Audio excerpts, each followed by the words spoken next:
সাবিলা খালা আমার 15 বছরের বড়। আমার তখন 22 আর খালার বয়স 37।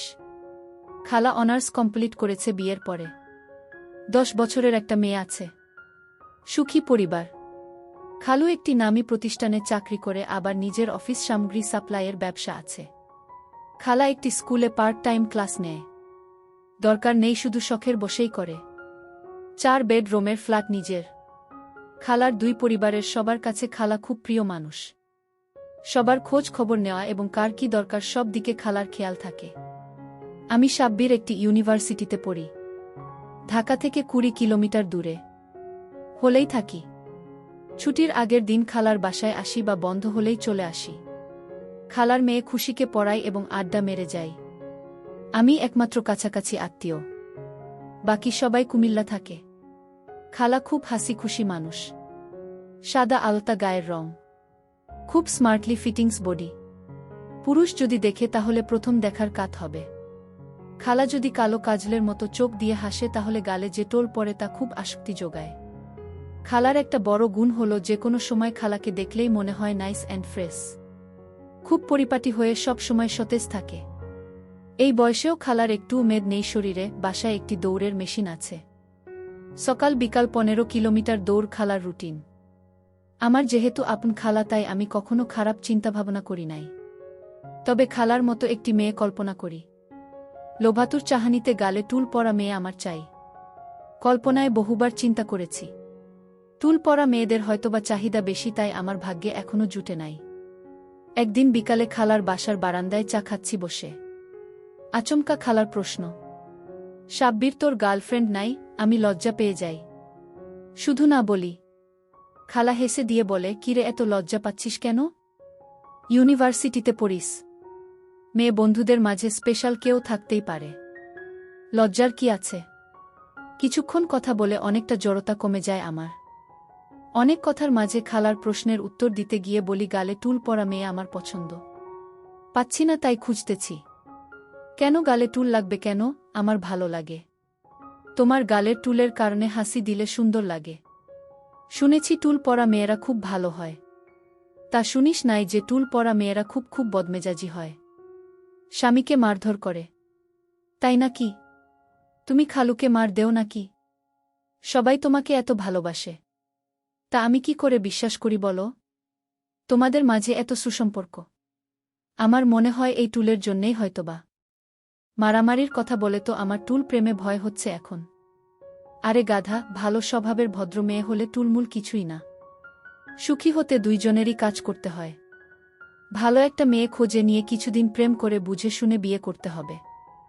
সম্পর্ক হলে বাসায় নিয়ে আসবি, আমি কথা বলে দেখব। চেষ্টা করব খালা, আমার কিন্তু টুল চাই। এতদিন টুলওয়ালা একটি মেয়ে কল্পনায় বসবাস করেছে। দেখি পাই কিনা আবার টুল। কি পাইছিস এই টুলে? তোর খালু তো আমাকে গাল কাটা বলে। এই টুল আমার বিরক্ত লাগে মাঝে মাঝে তোর খালুর কথা শুনে। আর তুই তাই পছন্দ করিস। বিজ্ঞানের ভাষায় এই টুলকে মুখের মাংসপেশির বংশগত ত্রুটি বলা হয়ে থাকে। কিন্তু মানুষ তা খুব পছন্দ করে। অনেক কবি সাহিত্যিক গল্প কবিতা রচনা করেছে এই টুল বা ডিম্পলকে নিয়ে। এক ধরনের আবেদন আছে, আকর্ষণ আছে, ইনভাইটেশন আছে, মানুষকে পুলকিত করে। ওরে বাবা, তুই তো দেখি টুল নিয়ে রীতিমতো গবেষণা করে ফেলেছিস। আর কি কি হয় শুনি? তোমার সাথে এত ডিটেইলস আলোচনা করা যাবে না। কেন? কিছু আলোচনা আছে ফিল্টার দেওয়া থাকে। যেখানে সেখানে করা যায় না। ফিল্টারে আটকিয়ে দেয়। তবে আমার বহু জানা আছে। কারণ আমি একজন টুল লাভার। তোমার টুল দেখেই আমি টুলের পাগল হয়েছি। আমার টুল দেখে কি তুই আমাকে তোর প্রেমিকার সাথে তুলনা করছিস? হ্যাঁ তাই তো, তোমার টুল পরা গালের হাসি দেখেই আমার ভালো লেগেছে, তাই আমি আমার সঙ্গীরও টুল চাই। টুলে কি ভাত দেয়? ভালোবাসা থাকলে তা কিছুই লাগে না। আজ আর কথা বাড়িয়ে সময় নষ্ট করব না। তুই টুম্পাকে একটু অঙ্ক দেখিয়ে দে আর আমি খাবার রেডি করি। কয়েক মাস পরে খালু একটা ট্রেনিংয়ে চায়না যায়। আমার দায়িত্ব পড়ে 2 মাস বাসায় থাকার। বাসা থেকেই ক্লাস করি। খালুর ড্রাইভার নামিয়ে দিয়ে আসে মাঝে মাঝে, আবার নিয়েও আসে। আগের চেয়ে খালার সাথে আমি এখন ফ্রি। অশ্লীল কথা ছাড়া সব কথাই আমরা বলি। আমি লক্ষ্য করেছি খালার টুল নিয়ে প্রশংসা শুনতে খুব ভালো লাগে। আমি একদিন কথা বলতে বলতে গিয়ে বলি, দৈহিক চাহিদার অনেকটাই নির্ভর করে সঙ্গিনীর এক্সপ্রেশনের উপর, আর আমি মনে করি টুল আমার সেটা পূরণ করবে। খালা আমার দিকে চেয়ে বলে, সেটা কি করে? খালা, মানুষ কেন সুন্দর পুরুষ বা মেয়ে চায়? অ্যাট্রাকশন যদি না থাকে তাহলে দৈহিক চাহিদা জাগ্রত হয় না। দেখতে সুন্দর সঙ্গী হলে সব কিছু সুন্দর। তবে অনেকের কাছে দেখতে ভিন্নতা আছে। অনেকের অনেক কিছু ভালো লাগে। আমার লাগে তোমার এই টুল। আমি হাত দিয়ে দেখিয়ে দেই। কি বলিস? আমার টুল মানে? আরে খালা, তোমার মানে তোমার মতো টুল। কাজল মাখা বড় বড় চোখের লোভনীয় হাসি। তুই তো দেখি সত্যিই পাগল। আমার মতো পাবে কোথায়? আমি তো আর কোথাও জন্ম নেই নাই যে তুই পাবি। পাই আর না পাই, আমি কিন্তু তোমার মতো মেয়ে চাই বলে দিলাম। না পাইলে বিয়ে করব না। এই টুলের জন্য বিয়ে করবি না? আমারই দোষ। কেন? আমার টুল আছে আর তুই দেখে দেখে পাগল হয়েছিস। আমার মেয়েরও টুল আছে। টুম্পা কি আর তোর মতো বুড়া জামাই পছন্দ করবে বড় হয়ে? বলে খালা হেসে দেয়। খালা, তুমি যতই হাসো না কেন, আমার কিন্তু ভালো লাগে। তুমি সারাদিন হাসতে থাকো, আমি চেয়ে চেয়ে দেখতে পারি। তোর খালার হাসি আর টুল দেখছিস আর বদ নজরে দেখিস, খারাপ লাগে না? খালা, তুমি বদ নজর বলছো কেন? তোমাকে নিয়ে তো আমি আর খারাপ চিন্তা করছি না। আমি একটা বইতে পড়েছিলাম, সব পুরুষ মেয়েদের সাথে সম্পর্ক যাই হোক, মনে মনে আকর্ষণ তৈরি হয়। তুই একজন ইয়াং পুরুষ, হতেই পারে। তাই আর কথা না বলে টপিক চেঞ্জ করি। 2 দিন পর বিকাল বেলা ড্রাইভারকে নিয়ে বাহির হয়ে আমি, খালা আর টুম্পা দিয়া বাড়ি হয়ে আমাদের সবার পছন্দের পুচকা খেয়ে আনন্দ করি। বাসায় আসার সময় রাস্তায় পাথরে হোঁচট খেয়ে পড়ে গিয়ে ভীষণ ব্যথা পায়। হাঁটু এবং পায়ের গোড়ালি মচকে যায়। ধরে গাড়িতে উঠিয়ে ডাক্তার দেখিয়ে বাসায় আসি। বাসার সামনে গাড়ি থেকে নেমে খালা পায়ের উপর দাঁড়াতেই পারছে না। কোনো রকম ধরাধরি করে লিফটে নিয়ে আসি। খালাকে বিছানায় শুয়ে দিয়ে ডাক্তারের কথা মতো আইস কাপড়ে পেঁচিয়ে পায়ের গোড়ালিতে ধরে রাখি। হাঁটুতে ছিলে যাওয়া জায়গায় অয়েন্টমেন্ট লাগাতে গেলে খালা বাধা দিয়ে বলে, তুই যা, আমি লাগিয়ে নিব। আমি বুঝতে পেরেছি খালা আমার সামনে হাঁটু দেখাতে চায় না। আমি ঘরের বাহিরে চলে যাই। টুম্পাকে নিয়ে বসে কথা বলি। সবচেয়ে বড় সমস্যা হলো খালার বাসায় কাজের মানুষ নাই। নিজের কাজ নিজে করার মধ্যে নাকি আনন্দ। আমার হলো সমস্যা। সকালবেলা দোকান থেকে নাস্তা এনে দেখি খালার পায়ের গোড়ালি পুলে আছে। পা মাটিতে রাখতেই পারছে না। একটা মেস্কি পরে বিছানায় শুয়ে আছে। আমি ধরে নিয়ে টয়লেটে যাই। নাস্তা করে স্কুলে ফোন করে বলে দেয় কয়েকদিন ক্লাস নিতে পারবে না। আমি টুম্পাকে স্কুলে দিয়ে আসি। ভাগ্যিস আমার কয়েকদিন ক্লাস নাই। সোফায় বসে আমি খালার পায়ের গোড়ালিতে জেল মাখিয়ে সুন্দর করে মেসেজ করে দেই, সাব্বির, তোরে ধন্যবাদ, আমার খেয়াল রাখছিস। খুব একটা ব্যথা নাই, কিন্তু দাঁড়াতে কষ্ট হচ্ছে। মনে হয় একটা এক্সরে করাতে হবে। আমার মনে হয় না ভেঙেছে। তোর মেসেজিং খুব ভালো লাগছে। ব্যথা আর আরামের একটা সংমিশ্রণ, ব্যাটার ফিল হচ্ছে। আমি খালার দিকে চেয়ে বলি, তোমার হাঁটুর কি অবস্থা? সেখানে কিছুই না, একটু চিলে গেছে। তুমি ডাক্তারকে ঠিক দেখতে দিলে, কিন্তু আমাকে দেখতে দিচ্ছ না কেন? ডাক্তার হলো চিকিৎসক, তারা সব দেখতে পারে। তুই ভাগি না। খালা, ডাক্তার তোমার সেবা করেছে, আমিও করছি। মনে কর আমি নার্স। ঠিক আছে বলেই খালা মেক্সি উঠিয়ে দিয়ে বলে, হাঁটুতে তেমন কিছুই না, দেখতে ছাস, দেখে নে। সত্যিই তেমন কিছু না, চিলে লালা হয়ে আছে। আমি অয়েন্টমেন্ট নিয়ে মাখিয়ে দিয়ে হাঁটু থেকে গোড়ালি পর্যন্ত ভালো করে ম্যাসেজ করে দেই। খালা ব্যথা ও আরামে চোখ বন্ধ করে আছে। 3 দিন রুটিন করে ম্যাসেজ আর সেবায় খালা সুস্থ হয়ে যায়। এখন হাঁটতে পারে। আমারও খুব ভালো লাগছে। সপ্তাহ খানেক পর খালা সুস্থ। বসে আছি সোফায়। টুম্পা স্কুলে। খালা দুপুরে রান্না করবে তার ঠিক আগে আমার পাশে বসে বলে, সাব্বির, তুই আমার জন্যে অনেক কষ্ট করেছিস। ধন্যবাদ। তোর মেসেজ খুব মিস করছি। খালা, তুমি ভালো হয়েছ এতে আমিও খুশি। ধন্যবাদ দেওয়ার কি আছে, সেটা আমার দায়িত্ব। তুমি চাইলে আমি সব সময় তোমার পা মেসেজ করে দিতে পারি। যদি চাও এখনো দিতে পারি। লাগবে না, আমি ভালো আছি।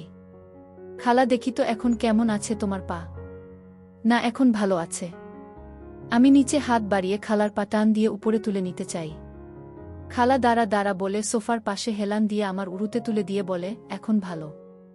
খালা কি বলো? এখনো দেখি পুলে আছে একটু। আমি হাত দিয়ে একটু একটু টিপে দিয়ে বলি, সারেনি এখনো। পায়ের আঙ্গুল টেনে দেই আর ভালো করে ম্যাসেজ করি।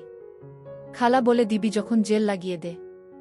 আমি উঠে গিয়ে জেলের টিউবটা এনে জেল লাগিয়ে ম্যাসেজ করে দিয়ে কিছু মনে না করেই বলি, পিচ্ছিল জেল দিয়ে ম্যাসেজ করতে ভালোই লাগে। খালা আর চোখে আমার দিকে চেয়ে বলে, তাই? তোরে বিয়ে দিলে বুয়ের শরীরে পিচ্ছিল জেল দিয়ে ম্যাসেজ করিস? তা তো করবই খালা, এত সুন্দর পা যদি হয় তাহলে সব সময় করব। তাহলে এখন তুই টোলের সাথে সাথে আমার পায়ের মতো পাটাও তোর চাই নাকি? খালা, আমি তোমার সব কিছুর মতোই চাই। তোমার সব কিছুই আমার ভালো লাগে। আমি তোর খালা না হলে হয়তো তুই বলতে যে আমি তোমাকেই চাই, তাই না? হয়তোবা তাই বলতাম। তুমি সত্যিই খুব সুন্দর। Every young man can dream. আমি আমার হাত গোড়ালি থেকে হাঁটু পর্যন্ত নিয়ে খুব ভালো করে মেসেজ করে দিচ্ছি। তোমার ভালো লাগছে খালা? ফুট মেসেজ সব মেয়েদের ভালো লাগে, কিন্তু তুই এখন আর ফুটে নেই। মনে হচ্ছে আমার চেয়ে তোর বেশি ভালো লাগছে। কি বলো খালা? আমি তোমার আরামের জন্য মেসেজ করে দিচ্ছি। আমার ভালো লাগার কি আছে? আমার ভালো অবশ্যই লাগছে। তোর চেহারা দেখে মনে হচ্ছে আর হাতের ব্যবহার থেকে আমার তাই মনে হচ্ছে। আমি হাত সরিয়ে মেসেজ বন্ধ করে দেই। তাহলে শেষ আজকের মতো? আজকের মতো শেষ অর্থ কি? আরও একদিন করার ইচ্ছা কি তোর আছে? তোমার সাথে কথা বলাই ভুল। শুধু প্যাচ ধরে কথা বলো। আর কোনো দিন ব্যথা পেলে করে দিব। আচ্ছা দিস। আজ আমার 2 পা হাঁটু পর্যন্ত দিয়ে শেষ কর। আমার ভালো লাগছে। খালার 2 পা আমি ভালো করে মেসেজ করে দেই। খালা চোখ বন্ধ করে সুখ নেয়। একটু পর খালা উঠে আমার গালে হাত দিয়ে বলে, থ্যাংক ইউ, খুব ভালো লেগেছে। এইবার রান্না করি। কি বলিস? তুই গোছল করে টুম্পাকে নিয়ে আসবি। বেশ কয়েকদিন খালাকে এইভাবে মেসেজ করে দেই। বিভিন্ন কথার ফাঁকে ফাঁকে খালা মেসেজ উপভোগ করে যেন একটা আসক্তি চলে আসে। ফাঁকে 2 দিন আমি হলে চলে যাই বন্ধুদের সাথে দেখা করতে। খালা এক বিকালে ফোন করে বলে, কি করিস? রোমে বসে আছি খালা। কখন আসবি বাসায়? আজ 2 দিন হলো গেছিস। ঠিক নাই খালা। কেন, কিছু লাগবে নাকি? না, তোর মেসেজ খুব মিস করছি। ও আচ্ছা, আমাকে নয়, আমার মেসেজকে আমার খালা মিস করছে। তোকেও করছি। চলে আয়। রাতে আমাদের ভয় করে একা একা। শরীরটা খুব মেজ মেজ করছে। একটু মেসেজ করে দিবি? খালা, আমি তো তোমার পা মেসেজ করি। এতে শরীর মেজ মেজ কমবে না। শরীর মেজ মেজ করলে ঘাড় মেসেজ করতে হয়। পা মেসেজ করে দিলেই শরীর ঠিক হয়ে যাবে। চলে আয়। আমি সাহস করে বলে দিলাম, কিছু চিন্তা না করেই।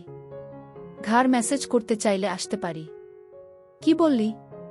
তাই তো বলে বানরকে আদর করলে ঘাড়ে উঠে। তুইও এখন পা থেকে ঘাড়ে উঠতে চাইছিস? হা হা খালা, আমাকে বানর বানাইয়া দিলা। তোমার শরীর মেজ মেজ করছে তাই বলছি। আমার দরকার নাই বানর হওয়ার। রাগ করিস কেন?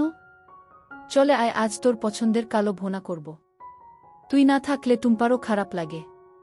বন্ধুদের সাথে কিছুক্ষণ আড্ডা মেরে সন্ধ্যায় পৌঁছে যাব। তবে আমি কিন্তু মেসেজ টেসেজ করতে পারবো না।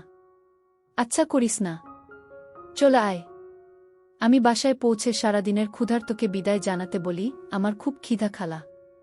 আগে ভাত দাও, তারপর অন্য কথা। রাত 10টায় টুম্পা ঘুমাতে গেলে খালা সোফায় বসে বলে, কিরে, একটু মেসেজ করে দিবি না? আমি রাজি না হওয়াতে কিছুক্ষণ পর খালা বলে, আচ্ছা ঠিক আছে, পা ও ঘাড় 2টাই। আমি হেসে বলি, খালা, তোমার দেখি নেশা হয়ে যাচ্ছে এই মেসেজ। খালুর কি এত সময় আছে প্রতিদিন করে দিবে? ও এইসব পছন্দ করে না, প্রচুর ব্যস্ত থাকে। তুই দিবি, অসুবিধা কি? আমি কি আর সব সময় থাকব? ঠিক আছে আস বলে খালার পা আমার উরুর উপরে তুলে মেসেজ করি। জেল শেষ তাই খালা বলে, নারিকেল তৈল আছে তাই দিয়ে। খালা আগেই পাশে এনে রেখে দিয়েছে। পা শেষ হলে খালা বলে, এইবার ঘাড়ে দিবি, কিন্তু এইখানে হবে না, কারণ হঠাৎ টুম্পা উঠে চলে আসলে ভুল বুঝতে পারে। বাচ্চা মানুষ। চল আমার রুমে যাই। খালা, আমি তোমার বেডরুমে কখনো যাই নাই। আমি যেতেও চাই না। তোমার প্রাইভেসি আছে। আমার আবার কিসের প্রাইভেসি তোর কাছে? ঠিক আছে, তাহলে তোর রুমে চল। সেখান থেকে আমার রুমে যাওয়া যায়। টুম্পা উঠলে আমি রুমে চলে যাব। খালা তুমি এমনভাবে কথা বলছো যেন আমরা অবৈধ কাজ করছি। খালা লজ্জা পেয়ে যায়। সেটা কি বৈধ কাজ? ভাগিনা খালার ঘাড়ে মাসাজ দিবে। বাচ্চা মেয়ে ভুল বুঝতে পারে। তাই বলছি। আমি আমার রুমে যাই আর খালা নিজের রুমে। একটু পরে খালা আমার রুমে এসে বলে তুই রেডি আছিস? হ্যাঁ খালা আমি তো রেডি সেই বিকাল থেকেই। তুমি রেডি থাকলে শুরু করি। আমি জানি তুই রেডি। এত সুন্দর মেসেজ শিখলি কোথায়? বসে বসে হবে নাকি? না খালা তুমি শুয়ে পড়ো। 2 হাত দিয়ে মোলায়েমভাবে আমি মেসেজ করে দিয়ে কাঁধ বরাবর নিচের অংশটুকুও মেসেজ করছি। খালার খুব ভালো লাগছে। খালার মুখ থেকে শব্দ শুনেই বুঝেছি। তবুও আমি জিজ্ঞেস করি খালা হাউ ইউ ফিল? খুব ভালো লাগছে। তুই তো দেখি জাদু জানিস রে সাব্বির। ঘাড়ের মেসেজ যে এত সুখের অনুভূতি আগে জানা ছিল না। এই জায়গাটা হলো মানুষের সবচেয়ে খারাপ জায়গা। সব টেনশন এখানে জমা থাকে। মেসেজ করে টেনশন রিলিফ করে দিলে মানুষ শান্তি পায়। তাই হয়তো তোমার ভালো লাগছে। হঠাৎ খালা বলে ওঠে আর নিচে যাস না? ঠিক আছে খালা। আবার উপরে নিচে মেসেজ করে দেই। আজ থাক, অনেক হয়েছে। এত আরাম জীবনেও পাই নাই বলে খালা উঠে বসে আমার গাল টেনে দিয়ে বলে থ্যাংক ইউ বাবু সোনা। অনেক মজা দিয়েছিস। My pleasure. খালা তোমার ভালো লাগছে শুনে আমারও ভালো লাগছে। কথা ছিল ঘাড়। তুই কিন্তু অ্যাডভান্টেজ নিয়েছিস। পিঠ কিন্তু কথা ছিল না। আমি আগেই বলেছি। তুমি আমাকে বলবে কখন কোথায় থামতে হবে। তোমার ভালো লাগলে আমি সব করে দিতে পারি। সব লাগবে না বলে খালা হেসে দেয়। হাসলে কেন খালা? তুই বুঝবি না। আমার গালে টুল দেখাতে হাসছি। তুই আমার টুল পছন্দ করিস? না খালা আমি বলি নাই যে আমি তোমার টুল পছন্দ করি। বলেছি আমি বউ চাই, সঙ্গী চাই, টুল পরা মেয়ে। যতই দিন খুঁজে না পাস ততদিন আমাকে দিয়ে চালিয়ে নে। খালার কথা শুনে আমি তো আনন্দে আত্মহারা। আমি তো এই সুযোগের অপেক্ষায় ছিলাম।